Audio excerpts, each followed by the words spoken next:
Hi, my name is Cindy Juyoung Ok, and I'm very excited to be reading a few poems today for Poets House. I'm going to start with a poem called Party Dress for a Firstborn by Rita Dove. Headless girl, so ill at ease on the bed. I know, if you could, what you're thinking of. Nothing. I used to think that too, whenever I sat down to a full plate or unwittingly stepped on an ant. When I ran to my mother, waiting radiant as a cornstalk at the edge of the field, nothing else mattered. The world stood still. Tonight, men stride like elegant scissors across the lawn to the women arrayed there, petals waiting to loosen.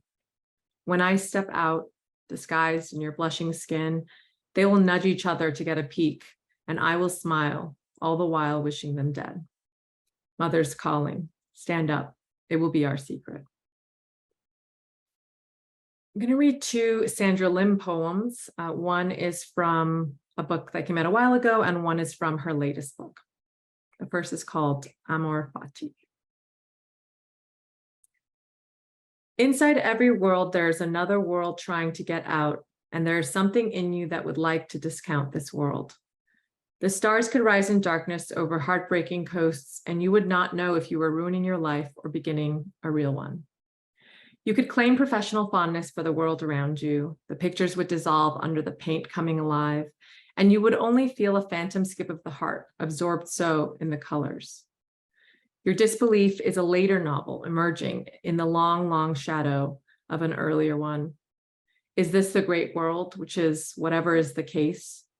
The sustained helplessness you feel in the long emptiness of days is matched by the new suspiciousness and wrath you wake to each morning. Isn't this a relationship with your death too, to fall in love with your inscrutable life? Your teeth fill with cavities. There's always unearned happiness for some and the criminal feeling of solitude. Always everyone lies about his life. Endings. The story has two endings. It has one ending and then another. Do you hear me? I do not have the heart to edit the other out. And in the spirit of containment and what's inside and what's imagined, I'm going to read one poem called Composition by me. Many of your faces seem to me to beg to be born or to be evidence of wholeness. After a recent year of concerted excess, and in this succeeding retributive period, I found that to abstract the river takes less dispatching to youth and more using fridges as cabinets, losing balls to fences, and refusing relevant details. I was taught that bodies belong in the place they die for 3 days at least, the event woven with water's incense. But the women who told me are all dead now, and in the new country we call the government not neighbors. I dodge caskets and suggest it too, not as an avoidance of grief, a compulsion toward the river, which, like a face, is difficult to recognize in small plots.